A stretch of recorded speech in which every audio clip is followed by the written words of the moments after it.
کہ جاپانی ہمیں دیکھ کے مسلمان خدا کی قسم نہیں ہوگا.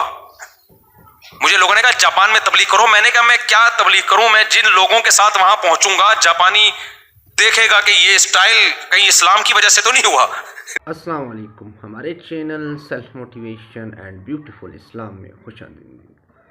آج ہم مفتی طارق مسعود صاحب کی بہترین ویڈیو لائے ہیں جس میں مفتی صاحب ہمیں بتائیں گے کہ وہ ہمارے ملک کے پاکستان سے اسلامی بھائی جو تبلیغی جماعت کے ساتھ منسلک ہیں ان کو جاپان، آسٹریلیا یا مغربی ممالک میں اپنے ساتھ تبلیغ کے لیے کیوں نہیں لے جا سکتے.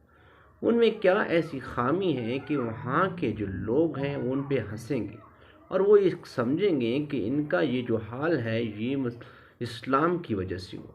مفتی صاحب کو اپنی تبلیغی جماعت والوں سے یہ گلہ ہے کہ ان کی جو پیٹ ہیں اور ان کی جو پرسنالٹی ہے، ان کی جو توندیں ہیں وہ لٹکی ہوئی ہیں اور وہ اپنے موٹاپے کی وجہ سے چل پھر نہیں سکتے. اور مفتی صاحب نہیں چاہتے کہ وہاں پہ جو انگریز ہے، جاپانی ہے، وہ غلط اس بات کو رنگ دے. آئیے مفتی صاحب سے سنتے ہیں کہ اس کا حل کیا ہے اور ہم مسلمان بھائیوں کو جو تبلیغ والے ہیں ان کو کیا کرنا چاہیے تاکہ لوگ ان کو ایک رول ماڈل سمجھیں، نہ کہ اس پہ وہ شرمندگی محسوس کریں. آئیے مفتی صاحب کی زبانیں سنتے ہیں. زنا کا شدید خطرہ ہے تو ہاں بھائی آپ کے علاوہ، آپ کے پاس نکاح کے علاوہ کوئی آپشن نہیں ہے. کم معیار کر کے شادی کر لو کہیں بھی، صحیح ہے نا، غریب لڑکی سے کر لو، اور جب تک نکاح نہیں ہوتا کثرت سے روزے رکھو. یا آج کل ایسی دوائیں بھی ہیں، میڈیسن بھی ہیں، ہومیوپیتھک میڈیسن ہے جو خواہش کو، شہوت کو کم کر دیتی ہیں. آپ کسی ڈاکٹر کو بتائیں گے ہومیوپیتھک ڈاکٹر میں نا، ہومیوپیتھک میں ایسی دوائیں ہیں کہ جن نوجوانوں کے دماغ ہر وقت کھوپڑی خراب رہتی ہے نا ان کی، تو وہ میڈیسن وقتی طور پر ان کی کھوپڑی کو سیٹ کر دیتی ہے. تو جب تک شادی نہیں ہو رہی تو وہ دوا استعمال کریں، اس سے بھی اس کا کوئی نقصان نہیں ہے. میں دوا کا نام لے لیتا لیکن میں نے چھوڑ دیا نام لینا. ایک دوا ہے تو ہمارے حضرت بھی دیا کرتے تھے نوجوانوں کو، اس کے کوئی سائڈ افیکٹ نہیں ہے، وہ کھا لیں. یا پھر اور بھی کچھ دیسی ٹوٹکے بھی ہیں. یہ جو ہے نا دھنیا کے بیج، سوکھا دھنیا، یہ پھانک لیا کریں. تو بہت ساری چیزیں، انڈے منڈے کھانا کیا کریں، چھوڑ دیں. جم جایا کریں. جم سے بھی آپ کی انرجی یوٹیلائز ہوتی ہے. آپ کی ایکسرسائز سے جتنی مثبت سوچ پیدا ہوتی ہے نا، کسی چیز سے ایسی مثبت سوچ پیدا نہیں ہوتی. ڈپریشن کا بہترین علاج، جو مادی علاج، روحانی علاج تو وہ ہیں جو شریعت نے بتایا. مادی علاج، تھکاؤ اپنے آپ، خوب بھاگو دوڑو، پسینہ نکالو، جم جا کے ڈنڈ پہ لو، تھکا دو اپنے آپ. اس سے دماغ اتنا خوش ہوگا نا، چھلانگے مارنے کا دل کرے گا آپ کا، ایسا لگے گا میں جنت میں آ گیا.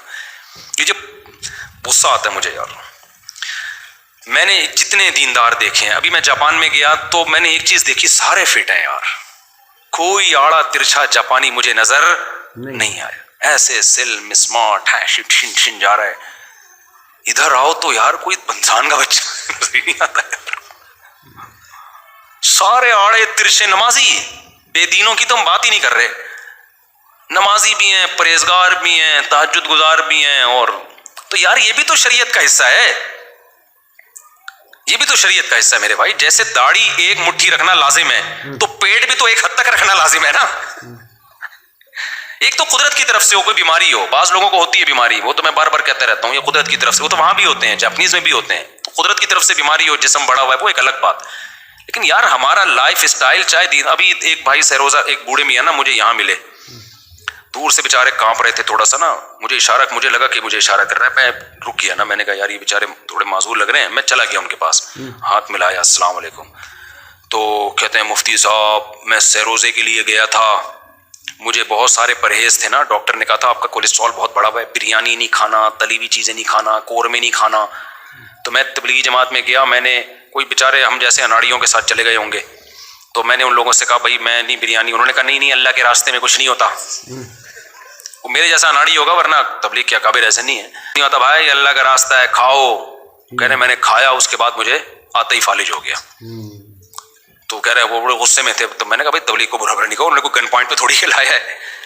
تو ہمارا جو دیندار طبقہ ہے میرے بھائی، کھانے پینے میں بہت غلط ہے یار. اتنی حدیثیں ہیں نا نبی صلی اللہ علیہ وسلم کی. میں تو کہتا ہوں بھائی 6 نمبر تبلیغ میں، 7واں، بلکہ تبلیغ میں سکھایا جاتا ہے. نمبر ہے کم کھانا ہے، کم سونا ہے، کم باتیں کرنا ہے. ایک ہم تبلیغ بھائی نے مجھے بتایا کہ یار ہم لوگ کے اکابر تو کہتے ہیں کم باتیں کرو کم کھاؤ، جب کم کھاؤ گے تو نیند بھی کم ضرورت پڑے گی، کم نیند میں وہ فائدہ حاصل ہو جائے گا، تو کم باتیں کرو. کہہ رہے ہم لوگ کیا کرتے ہیں، کام کھانا کام سونا کام باتیں کرنا. انہوں نے کہا تھا کم کھاؤ، اکابر نے کہا تھا، اور اکابر بھی کم کھاتے ہیں تبلیغ کے. اکابر نے کہا تھا کم باتیں کرنا کم کھانا کم سونا. ہم نے ایک الف بڑھا دی، ہم نے کہا کام کھانا کام باتیں کرنا، کام کیا ہے، سونا ہے. تو میرے ایک استاد سال لگا کر آئے، اتنے صحت مند ہو گئے نا ماشاءاللہ، بڑے لال ٹماٹر بھی ہو، وزن بڑھ گیا ٹھیک ٹھاک. میں نے کہا استاد جی آپ سال کے بعد اتنے موٹے، وہ تھے مزاحیہ. کہتے ہیں یار میں اصل میں تبلیغ میں نکلا، دو فکروں سے آدمی کمزور ہوتا ہے، ایک آخرت کی فکر سے، ایک بال بچوں دنیا کی فکر سے. کہہ رہا میں جب تبلیغ میں نکلا تو دنیا کی فکر تو ختم ہو گئی، آخرت کی پیدا نہیں ہوئی. تو دونوں فکریں کیا ہو گئی، ختم. مزاحیہ تھے ان کا مزاج. تو کھانے کو اللہ کا واسطہ کنٹرول کرو میرے بھائی، کنٹرول کرو. میرے 2 پراٹھے تو تم سنتے ہو، تو وہ ایک ہی دفعہ میں ہوتے ہیں، دوپہر اور رات کے نہیں پھوڑتا پھاڑتا میں. جس دن پھوڑ بھی لوں نا اگلے دن ڈبل ایکسرسائز کر رہا ہوتا ہوں، جا کے میں ڈبل ایکسرسائز کر رہا ہوتا ہوں. تو بہت افسوس ہوتا ہے دینداروں کو دیکھ کے، جاپانی ہمیں دیکھ کے مسلمان خدا کی قسم نہیں ہوگا. مجھے لوگوں نے کہا جاپان میں تبلیغ کرو، میں نے کہا میں کیا تبلیغ کروں، میں جن لوگوں کے ساتھ وہاں پہنچوں گا جاپانی دیکھے گا کہ یہ اسٹائل کہیں اسلام کی وجہ سے تو نہیں ہوا. خود یہ سمجھ رہے کہ اسلام کی وجہ سے یہ آڑے ترشے ہو گئے ہیں. سب سے پہلی چیز جس کا انسان کا دوسرے انسان پہ اثر ہوتا ہے وہ پرسنالٹی ہے. آپ کے جب کوئی رشتہ لینے کے لیے آتا ہے یار، آدمی اس کی تنخواہ بعد میں پوچھتا ہے، قوم بعد میں پوچھتا ہے، عمر بعد میں پوچھتا ہے، سب سے پہلے کیا دیکھتا ہے، گیٹ اپ کیسا ہے، پرسنالٹی کیسے، اس کے بعد ہوتا ہے. تو پرسنالٹی آڑی ترچی ہے یار، اور وہ اپنی حماقتوں سے، اللہ کی طرف سے ہو تو ہوا تو معاف ہے بھائی، لیکن اپنی حماقتوں سے. یہ مذہب کا مسئلہ ہے، اس کو لوگ سائنس کا مسئلہ سمجھ رہے ہیں. ہمارے نبی صلی اللہ علیہ وسلم کی اتنی شدید وعیدیں ہیں. نبی نے فرمایا، بخاری کی حدیث ہے کہ اس امت میں سب سے پہلے جو خرابی آئے گی نا، بخاری کی حدیث ہے، سب سے پہلے خرابی آئے گی جھوٹ بولنے کی اور زیادہ کھانے کی. جھوٹ اور زیادہ کھانا، جھوٹی گواہیاں دیں گے جا کے اور کھائیں گے زیادہ، جس کو سمن کہا گیا. موٹاپا آئے گا، کھانے کی وجہ سے موٹاپے کی بیماری اس امت میں سب سے پہلے آئے گی. تو یہ آج پھیل گیا موٹاپا، کھائے جا رہے ہیں، ثواب سمجھ کے کھا رہے ہیں، ثواب سمجھ کے کھا رہے ہیں. تو کنٹرول کرو. بھوکا رہنے سے نقصان نہیں ہوتا، خوب سمجھ لو. کہتے ہیں سائنسدانوں نے تجربہ کیا کہ آدمی بھوکا رہنے کے بعد کتنے دنوں بعد مرے گا. تو پتہ نہیں کتنے دن تک، وہ ڈاکٹر نے اس کو دیکھا کہ مر نہ جائے نا، کوئی مرنے لگے تو تجربہ کیا بھائی. بہت بھوکا رہنے میں پتہ ہے کیا ہوتا ہے، آپ جب بھوکے رہتے ہو اتنے آرام سے نہیں ہوتا. پہلے کیا ہوتا ہے کہ آپ کے جو باڈی میں اضافی شوگر ہے وہ پہلے باڈی استعمال کرتی ہے مرنے سے بچانے کے لیے، پھر آپ کا فیٹ ختم ہونا شروع ہوتا ہے. باڈی کہتی ہے بھی ماریں گے نہیں، آپ کو تکلیف تو ہوگی بھوک سے. باڈی کہتی نہیں، جو ادھر آلتو فالتو چربی ہے نا اس کو کھا کے ختم کرو، وہ ختم ہوتی ہے. اس کے بعد باڈی کہتی ہے کہ وہ جو اضافی سیل ہے نا آپ کی باڈی میں جو کینسر بناتے، جو کچرے نہیں تھے،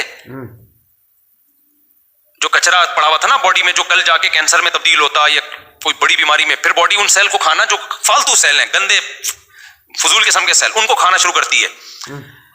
بہت مشکل سے جا کے پھر باڈی پھر آپ یعنی جو آپ کو خود کو کھانا شروع کرتی ہے، بہت مشکل سے. آخر میں مسل لاس ہونا شروع ہوتا ہے. تو بہت مشکل آخری میں مرحلے میں آتا ہے یہ. جب سب کچھ ختم ہوتا ہے پھر باڈی سسکیاں لے لے کے آخر میں جاتی ہے. اور اس اسٹیج پہ پہنچنے کے بعد بھی جب کھانا شروع کرو نا تو تھوڑے دن میں دوبارہ یعنی ایسا لاس نہیں ہوتا جو ناقابل تلافی نقصان ہو.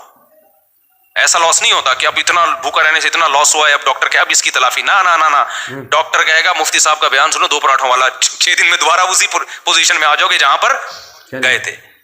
تو پہلے ڈاکٹر اس بات کو نہیں مانتے تھے، اب تو ڈاکٹروں نے بھی ماننا شروع کر دیا ہے کہ زیادہ کھاؤ تو پھر وہ کھائے جو جم جا رہا ہے، اس کے لیے حلال ہے زیادہ کھانا کیونکہ اس کی انرجی استعمال ہو. لیکن وہ بھی زیادہ یہ نہیں کھائے پراٹھے مراٹھے، یہ تو میں بولتا رہتا ہوں، مجھے اچھے بہت لگتے ہیں، کیا کروں. تو وہ بھی پھر زیادہ جو ہے نا پروٹین والی چیزیں، انڈے منڈے ہو گئے اور جو خاندانی چیزیں ہیں وہ کھائے زیادہ. تو ہمارے یہاں تو جو طریقے سے پھوڑا جا رہا ہے بھائی، برباد ہو رہے ہیں. پیزے برگر ہضم کیسے ہوتے ہیں؟ میں تو منہ میں ایک نوالا پیزے کا میرے حلق سے نہیں اترتا. بڑی بڑی دعوتوں میں لوگ میرے سامنے بہترین قسم کی خوشبو سے دماغ معطر ہوتا ہے، وہ لوگ کہتے ہیں کھائیں، میں کہتا ہوں یار یہ چباؤں گا کیسے میں اس کو، یہ تو منہ میں جا کے بھوسا بن جائے گا، نہیں اترتا میرے حلق میں. یار یہ کوئی ایسی چیز کھاؤ جو چبانے کا مزہ تو آئے نا اس کو. پراٹھا چبایا تو جاتا ہے نا کم از کم، ایک ایک لقمے پہ لذت محسوس ہوتی ہے. تو یہ کیسے چبائیں ہم لوگ؟ ڈبل روٹیاں کھا رہے ہیں، چبا کیسے رہے ہیں بھائی؟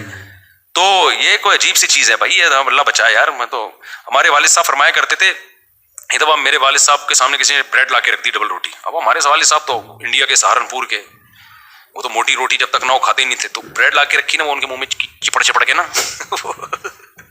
اتنا غصے ہوئے, پتہ نہیں ان کے گناہوں کا وبال ہے کمبختوں کا کہ روٹی چھوڑ کے ڈبل روٹی کھا رہے ہیں. وہ چپڑ گئی ان کے, پھنس جاتی ہے پورا خلال سے بھی نہیں نکلتی وہ. تو انسان کے بچے بننا چاہیے اپنی. اچھا یہ بات ذہن میں رکھو کہ جب ہم کھانا پینا کم کرتے ہیں نا, باڈی احتجاج کرتی ہے, باڈی کو لگتا ہے کمزور ہو گئی. وہ کمزور نہیں ہوتی, وہ آپ کو جو لت پڑی ہوئی ہے نا نشہ, جیسے کوئی چرس چھوڑے گا تو اس کو لگے گا میری جسم میں کمی ہو رہی ہے. بھائی کمی نہیں ہو رہی, تو چرس کا عادی ہے, تھوڑے دن تک چھوڑ دے نارمل ہو جائے گا. تو ایسے جب آپ اپنا کھانا پینا کم کرتے ہو نا, تو آپ کو باڈی میں لگتا ہے کمزوری ہو رہی. وہ کمزوری نہیں ہوتی, وہ آپ کی باڈی کو چونکہ لت پڑ چکی ہے, نشہ ہے, وہ جسم ٹوٹ رہا ہوتا ہے. تو 21 دن ماہرین کہتے ہیں کہ کوئی بھی خوراک 21 دن تک کنٹینیو کر لو نا, یہ اپنے لائف اسٹائل کو, تو 21 دن میں عادت پڑ جاتی ہے. تو ابھی رمضان آنے والا ہے نا, 1.5-2 مہینے بعد, تو رمضان میں ارادہ کر لو اپنی خوراک کو خاندانی بنا دیں گے. سمجھ رہے ہو, بھوکا تو رہ نہیں ہے, تو افطاری میں کنٹرول کر لو, پکوڑے مکوڑے نہ کھاؤ افطاری میں, کھجوریں کھاؤ, زیتون پیو.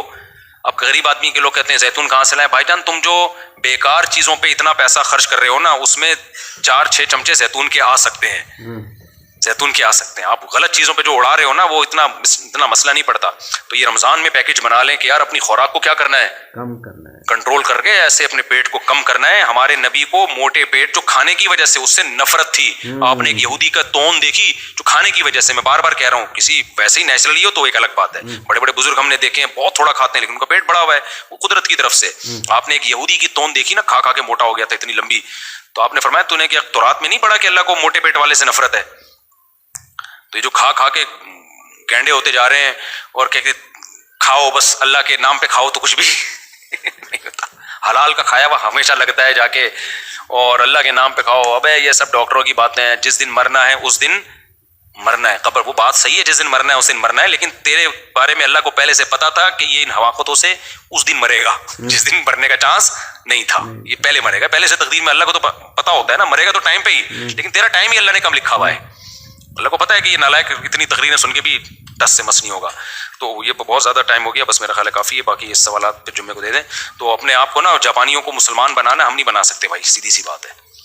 نہ جھوٹ اتنا بولتے ہیں, خیانت اتنی, لائنیں توڑ رہے ہیں, اب ان کو تبلیغ کرو گے یار اسلام کی, تو اس لیے تبلیغ والے غیر مسلموں سے زیادہ اس مسلمانوں کو فوکس کر رہے ہیں. پھر تبلیغ میں بھی تو ہم جیسے ہی لوگ لگے ہوئے ہیں نا, ہم جیسے ہی لوگ لگے ہوئے ہیں, وہ پھر تبلیغ کو بھی بدنام کر رہے ہوتے ہیں آڑے ترشے. تو آپ کو تمیز کا انسان نا ایکٹیو چلو, تو پتہ چلے کوئی بندہ انسان چل کے جا رہا ہے. تو آڑا ترشے موٹے آڑے ایسے ہی مل رہے ہوتے. جیسے ہی میں کراچی میں اترا, میں نے دیکھا بھائی ہمارا تو پاکستان تو پھر ایسا ہی ہے. تو جیسے ہی باہر نکلو, وہ ادھر پڑا ہوا ہے, کوئی ادھر پڑا ہوا ہے, کوئی بات کیسا کرتا ہے گٹکے والا, دیکھا آپ نے بات سوساں بولے گا وہ کیسے بات کر رہا. بہت ہمیں ریپیئرنگ سے اب ہم صحیح نہیں ہو سکتے, ہمیں کھول کے دوبارہ جوڑنا پڑے گا. اب جاپان اگر 6 سال میں ہمیں اسکول میں داخلہ بھی دے دے نا, ہم ٹھیک, ہم کھولیں گے دوبارہ سے. جو جاپان میں گاڑیاں کھلتی ہیں ادھر چمن میں آ کے جڑتی ہیں, تو اب ہمیں بھی یہاں کھولیں گے, جاپان میں جا کے جڑیں گے. اگر یہی جڑ گئے تو پھر ویسے ہی ہو جائیں گے, تو شاید ہم کچھ ٹھیک ہو جائے, ورنہ بہت مایوسی کے حالات ہیں. اللہ سمجھنے کی عمل کی توفیق عطا. آمین. انشاءاللہ امید ہے آپ لوگوں کو یہ ویڈیو بہت اچھی لگی ہوگی. اگر آپ لوگ چاہتے ہیں ہم ایک اچھی ویڈیو آپ لوگوں کی لائیں, مفتی طارق مسعود صاحب یا دوسرے جو اسلامی اسکالرز ہیں یا اسلامی جو خطیب ہیں یا اسلام کے بارے میں جو بہتر جانتے عالم ہیں, مفتی صاحبان ہیں, ان کے بارے میں, تو آپ براہ مہربانی اس چینل کو سبسکرائب بھی کر دیں اور اس ویڈیو کو شیئر بھی کر دیں اور لائک بھی کر دیں, تاکہ ہم سب مسلمانوں کو پتہ چل جائے کہ یہ جو موٹا ہونا یہ نقصان دہ ہے, اور پتلا ہونا, کم کھانا یا جسم کو فٹ رکھنا یہ بھی ایک اسلام کا حصہ ہے. اور اللہ تعالی ہمیں عمل کرنے کی توفیق دے. آمین. شکریہ.